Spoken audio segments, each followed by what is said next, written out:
Leitura do livro A Nova Civilização do Terceiro Milênio, de Pietro Baldi. Capítulo Visão, Segundo Tempo. A espera não se prolongou muito. As altas tensões ou se transformam ou se rompem. Golpeado violentamente pelo lado de fora, a porta abriu-se. Escancarou-se. Fortíssima ventania entrou pela basílica adentro, raivando como se a mão do ódio percorresse aquele oceano de cabeças à procura de vítimas. Algo explodiu do lado de fora e foi quebrar-se contra o arco de círculo que circunda a praça. Depois, opressivo silêncio. O homem de braços abertos em cruz avançou lentamente e transpôs a porta. Os demais seguiram-no. Colocado à esquerda da cruz, carregada pelo irmão, ele abria o cortejo.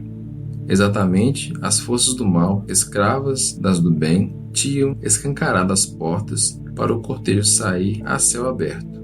Assim, o cortejo atravessou o átrio e desembocou na praça. Enquanto isso, vários homens de armas em pé de guerra recuavam, às tontas, para os lados do átrio. As portas tinham sido abertas por eles a fim de que se começasse a matança. Por isso, fizeram avançar vários carros blindados com a intenção de fazê-los penetrar no interior da basílica. Pensavam que a multidão ignorasse o cerco da basílica. E assim, essa inesperada surtida de gente ordeira e desarmada os colhera de surpresa. Não compreendiam essa nova e estranha coragem de homens desarmados, que afrontavam calmamente indiscutível perigo. O medo de alguma oculta insídia os mantinha suspensos. O inimigo não esperava essa mudança tão imprevista de situação. Na grosseira máquina psicológica que estava dirigindo os homens na matéria, tardou muito a acender-se o relâmpago do pensamento que, ao contrário, profundo e velozmente, iluminava a mente do homem que estava perto da cruz. Houve um momento de hesitação. Bastou esse pequeno atraso da ação, essa momentânea certeza de diretrizes para reforçar e firmar a corrente de pensamento oposta e representada pelos homens do cortejo. Na praça, espalhou-se no meio dos inimigos sensação de místico terror, algo ao que obedeciam, embora desconhecessem, os imobilizou, e os petrechos de guerra, potentes, tecnicamente perfeitos e prontos para a ação, ficaram paralisados a partir do primeiro motor, o espírito. Avolumando-se à medida que saía do templo, o cortejo, progredindo pela direita de quem sai, ia-se escoando ao longo do pórtico. Na frente caminhava um homem ao lado da cruz e de braços bem levantados. Na multidão, muitos lhe imitavam o gesto como invocação suprema.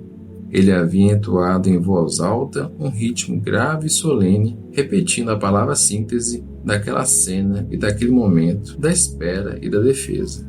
Cristo. Esse brado ecoava na multidão, que, repetindo em todos os tons e através de milhares e milhares de vozes, o transformaram em poderoso clamor que investia contra as colunas da praça e os muros da basílica, derramava-se pela cidade eterna afora e finalmente parecia explodir bem lá em cima. Milhares de mãos se erguiam, suplicando. Algo como risonha bênção de Deus parecia relampejar nos céus, brotada do hino de intermináveis legiões de anjos, e as armas calavam. Nesse meio tempo, os homens de armas, em sua lógica psicologia simplista, já haviam decidido sustar momentaneamente a ação para melhor divertir-se à custa de inimigo inerme, sem necessidade de pressa, porque a presa estava garantida, ou numa palavra, por grosseira curiosidade de saber qual seria o fim de tudo aquilo.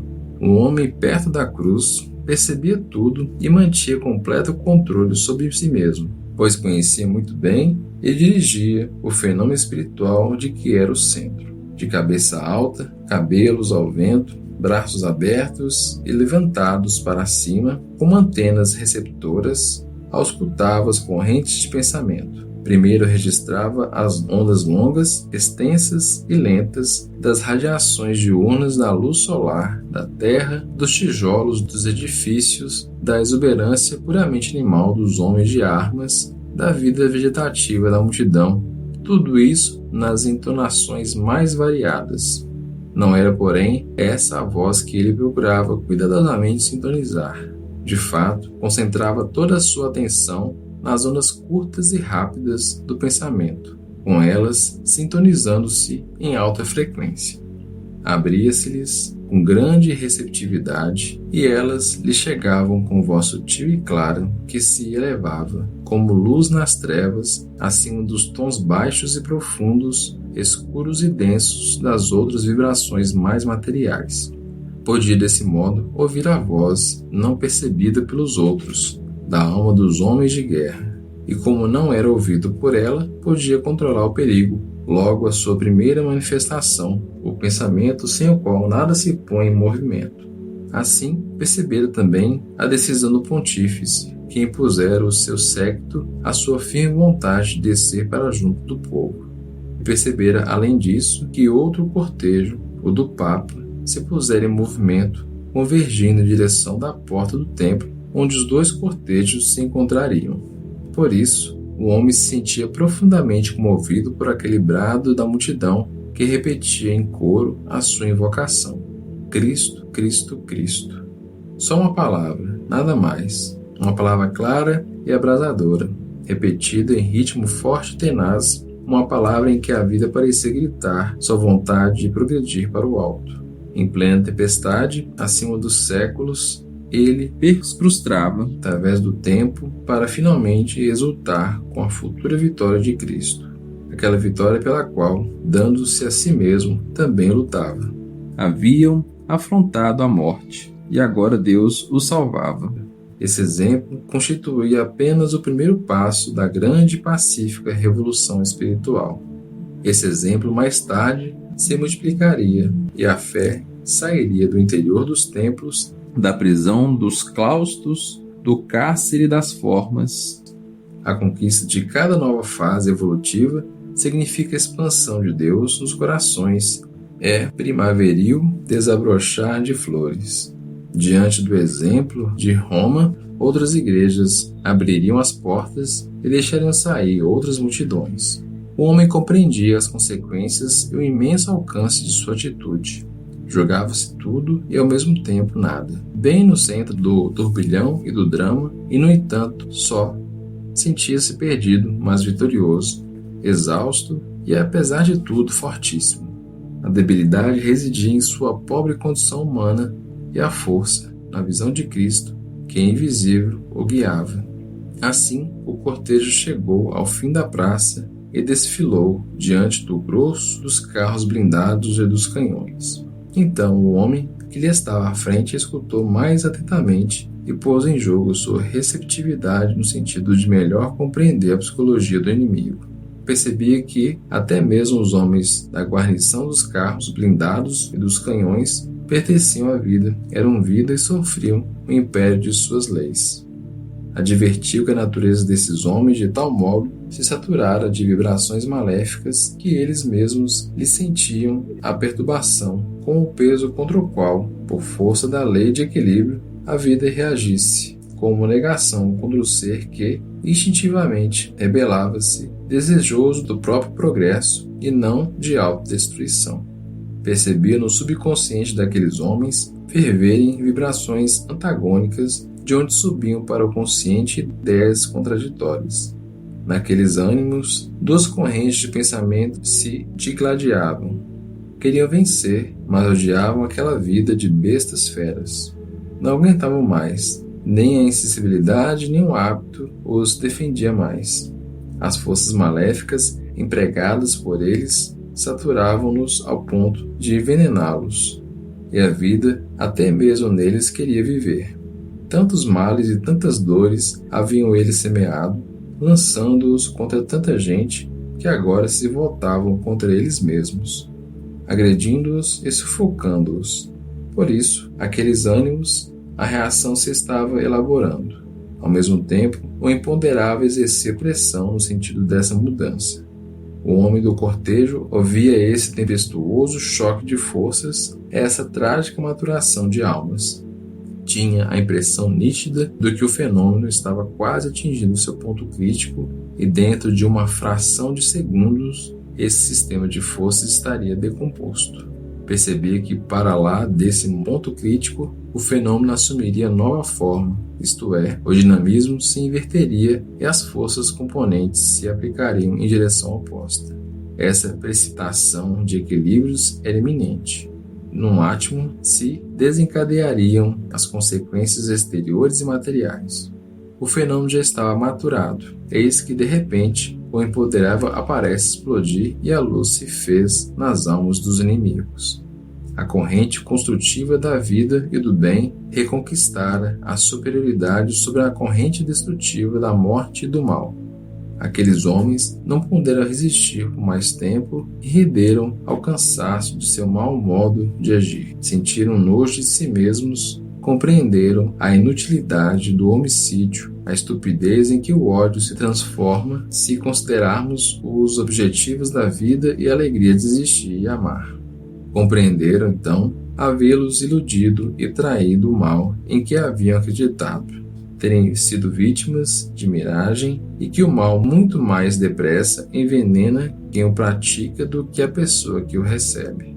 Aí perceberam como a vida por eles escolhida era a vida de demônios e só queria muito mais bela na proporção em que a paz substituísse a guerra, o ódio se transformasse em amor e o mal em bem.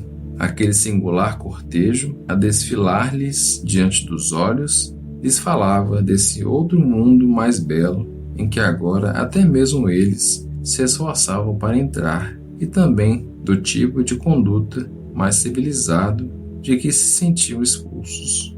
Comparavam-se com os fiéis que, desarmados, mas possuídos de coragem inaudita, afrontavam a morte em paz, rezando. Comparavam sua férrea disciplina militar com a disciplina livre e consciente daqueles homens convictos e procuravam saber qual a força capaz de, sem armas, mantê-los assim unidos. Teriam podido exterminá-los, então por que não faziam funcionar as máquinas de guerra?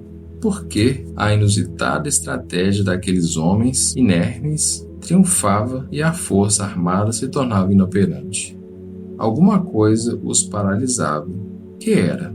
Onde estava e em que consistia esse imponderável a bloqueá-los assim? Sentiam-se enojados de si mesmos e das máquinas. Indefinível descontentamento os impedia a odiá-las e a odiar, não os homens inermes e pacíficos que confessavam aquele Deus de todos, tanto de vítimas como de agressores, mas os petrechos de guerra e os inventores dessa maldita técnica de destruição e da morte. Não mais se sentiam convencidos da força que não vence pelo livre convencimento, mas oprimindo e sujeitando, a observarem o espetáculo de seres livres mantidos espontaneamente em estreita união por força totalmente diferente. Os homens de armas e os homens do cortejo representavam duas experiências humanas opostas, e os primeiros percebiam, face a face, com os últimos, queriam precipitar-se no mais trágico e absurdo fracasso. No entanto, mesmo sem armas, que coisas grandiosas não se poderiam fazer apenas com o poder da fé e do amor. Aquela mesma praça, onde se encontravam, sentia, servia de exemplo. Os dois sistemas opostos de conduta humana ali estavam em plena ação e se defrontavam desafiadoramente. Esse não passava de simples episódio da grande luta entre o bem e o mal. Este sentia, em presença do bem, a íntima condição que o inferiorizava. Por que atirar contra homens inermes? Com que fim? Os homens de armas diziam de si para consigo: não são mais corajosos do que nós? Não seriam covardes se os matássemos? Não temos a mesma coragem que eles, nem somos capazes de fazer o que fazem. São, pois, mais fortes. Contudo, que força é essa, pois, essa sua, que lhes permite não dar atenção à nossa, ao ponto de enfrentar-nos completamente desarmados? Procuremos, pois, contato com eles e, se for possível, conquistemos essa nova força cujo segredo não sabemos. Esses homens não nos odeiam, não querem ser e nem mesmo são nossos inimigos.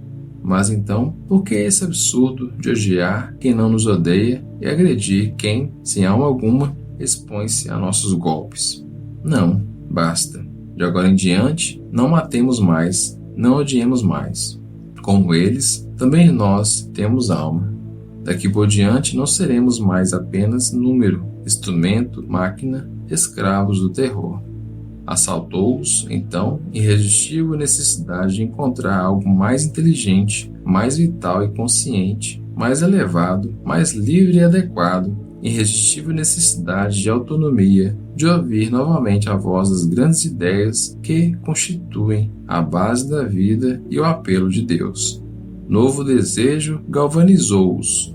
As forças do mal que se derramavam na hora histórica, naquela multidão, no mundo, derramavam-se também sobre eles.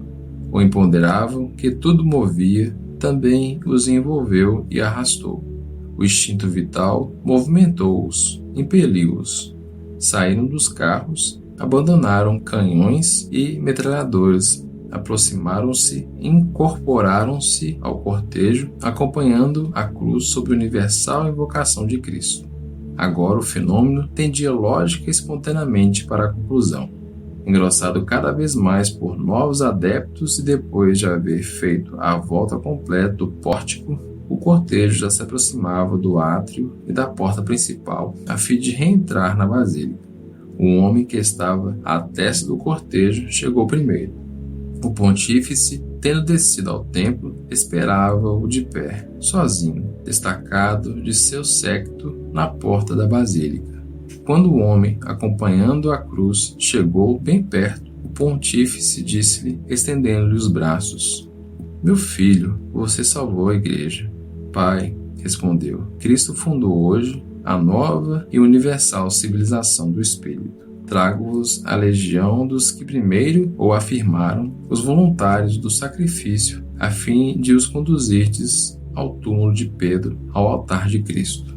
Disse e ajoelhou-se diante da soleira da porta e beijou-a perto dos pés do pontífice, que o abençoou. Depois, pondo-se de lado, perto do estípite direito, assim falou: "Irmãos, antes de separar-me de vós, quero deixar-vos estas 3 ideias. Primeiro, minha missão está cumprida, deixai-me desaparecer na sombra. Da sombra saí e para a sombra retorno. Não penseis em mim, que não passei de miserável instrumento. O importante é apenas que a semente atirada ao solo germine e frutifique. Segundo, respeitei a autoridade como superior princípio orgânico e por isso elemento de vida e de evolução. Dá exemplo dessa ordem em que consiste o futuro do mundo. Respeitai também, por isso, a autoridade da igreja. Não julgueis, deixai a Deus o encargo de julgar os homens. Não penseis neles, meros instrumentos, mas em Deus que tudo dirige, nem naquilo que dizem ou fazem, mas aquilo que Deus diz ou faz, por meio deles, como por meio de toda a humanidade. Terceiro, ide pelo mundo, ó voluntários do sacrifício, homens da primeira hora, fundadores da nova civilização do terceiro milênio. Fostes escolhidos porque enfrentastes a prova e a vencestes. Sede sacerdotes do Espírito, não busqueis a força. O poder da justiça é poder que a supera. Não há fraqueza maior do que a injustiça. Se fordes justos, a força irá ao vosso encontro. Caso contrário, trai-vos-á. Vossas armas de conquista devem ser retidão, bondade, sacrifício, amor.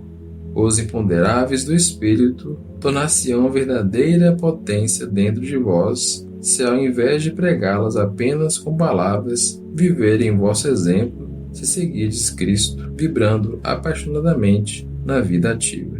Semeai com entusiasmo e não com incerteza e desânimo.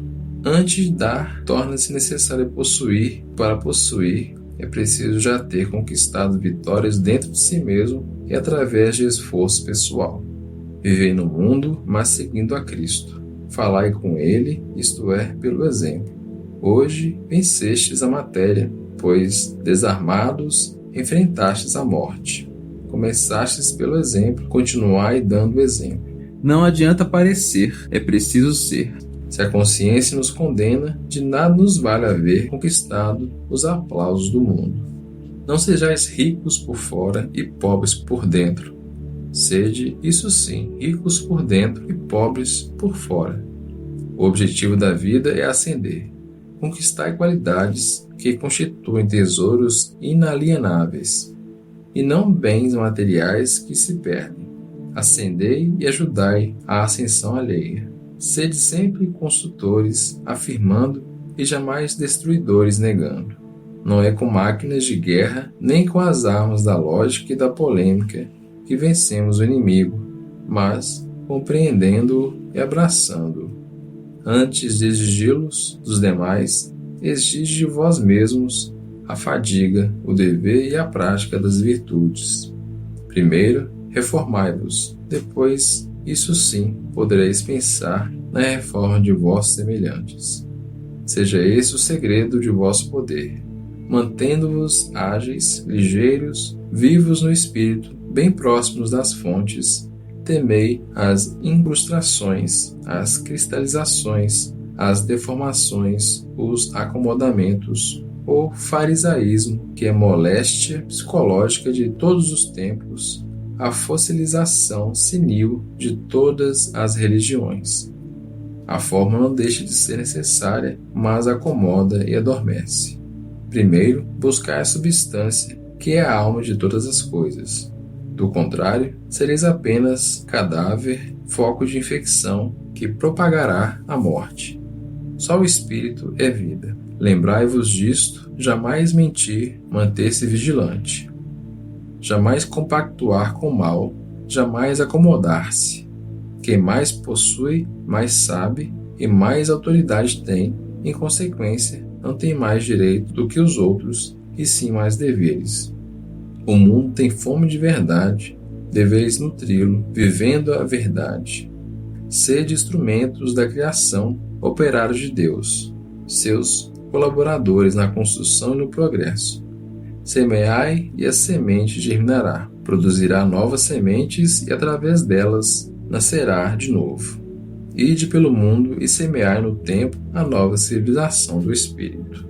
O homem calou-se e mostrou pontífice aos fiéis, a fim de que estes o seguissem. Em seguida, afastou-se e desapareceu no meio da multidão.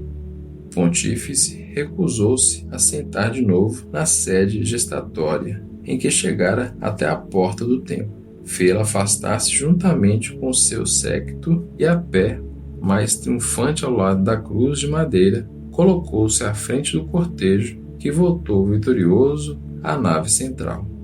E assim, até o altar-mor.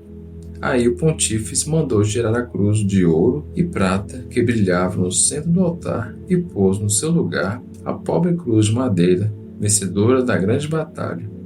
Depois, devagar, porém, com entusiasmo, executou até o fim o ritual sagrado, como estava previsto.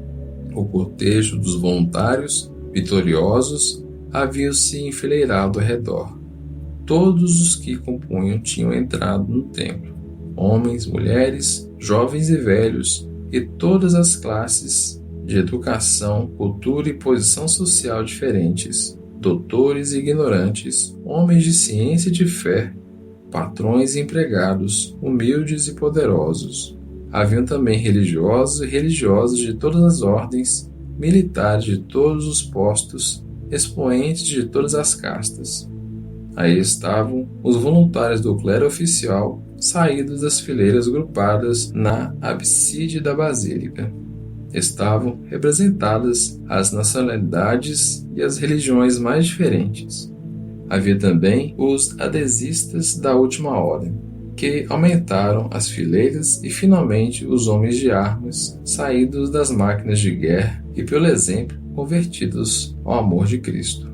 O apelo fora universal e assim todos reentraram no templo, seguindo Cristo e agora unidos sob a sua cruz. Essa concórdia do mundo que, após 2000 anos de luta e quase no limiar do terceiro, mais uma vez reencontra o Cristo.